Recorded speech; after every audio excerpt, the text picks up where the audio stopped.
Ladies and gentlemen, welcome to Cryptids Unlimited. This is going to be one of my first stories, where it starts with a slight description. Or I should say, my first. This is Momo the Monster. Momo the Monster is the name of a local legend. Similar to Bigfoot, Squatch. My favorite. Actually, what got me into this whole cryptid thing. It was reported to live in Missouri, and that's where the name obviously comes from. The Missouri Monster. It is reported to have a large pumpkin-shaped head with a furry body and hair covering the eyes, which resembles a shag carpet. Imagine trying to look through that. A shag carpet. First reported in 1971 near Louisiana, Missouri by Joan Mills and Mary Ryan. Momo was first reported up and down the Mississippi River, with later sightings documented further west by travel of the waterways. It is supposedly a large, 7-foot tall, hairy, black, man-like creature that emits a terrible stench. Some suggest it was a rogue American Indian, which to me wouldn't be very settling. An American Indian? That doesn't mean it's some sort of bipedal creature. That means it's actually one of us. The following sightings started in 1972. They lasted for about 2 weeks. Give or take 3. But let's say 2 weeks. Some tracks were found and submitted to Lawrence Curtis, who was the director of the Oklahoma City Zoo and Botanical Garden. He deemed these tracks to be an unknown primate bipedal species, aka not walking on all fours, but an upright bipedal creature walking through Missouri. The Mississippi River is a large place. Obviously, shouldn't say place. I should say it covers a large area of ground. The first sighting was in 1971. It was a pack of picnickers. Simple as that. That's all it gives. 1971. A pack of picnickers. They reported the Momo. As they reported, the Momo came out of the surrounding woods and simply went back in. Not much more, not much less. Just came out, analyzed them, and went back into the woods.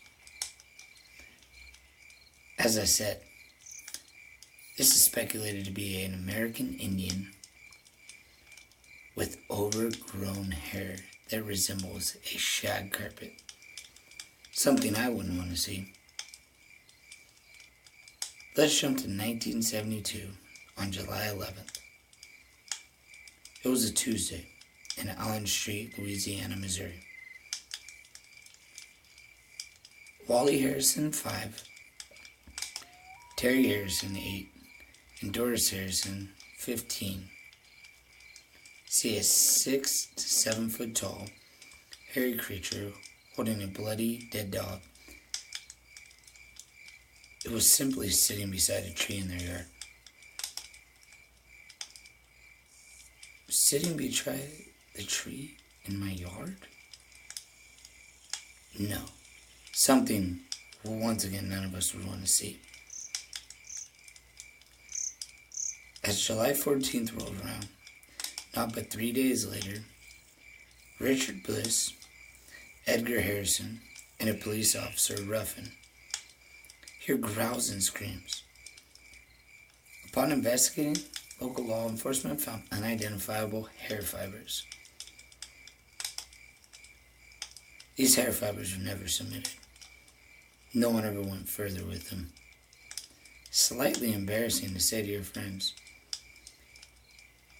I saw Bigfoot. I saw the Momo monster. Whatever you want to call it. But once again, everyone's going to look back to Bigfoot. A tall, hairy creature. Or I should say, tall, hairy cryptid. On July 20th, 1972, 6 days after, several witnesses near Malsoff Hill smell the stench of the creature. Like I said, foul, disgusting. They describe this as rotting flesh and foul stagnant water. To me, it seems to explain the shag carpet and the bloody dead dog beside the tree. The next day, on July 21st, a creature is seen again on River Road. The creature was 20 feet away. Light was shined. It went across its face, but nothing was seen. No eyes, no nothing. Don't forget that shag carpet covering its whole face. It had hair down to its chest, which to me describes an animal that was slightly bald from there on out.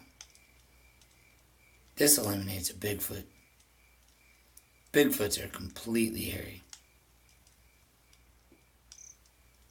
The creature whirled around and ran away. The next day, they went out, took 2 plaster casts of this monster. The tracks, they were crazy. They were very in-depth. They as well found black hair. They gathered it, and they sent it to some zoologist. Which zoologist is going to sacrifice their career to say, I found a cryptid's hair. Here you go, please test it. That doesn't make you money. That makes you crazy. With that being said, there wasn't much seen.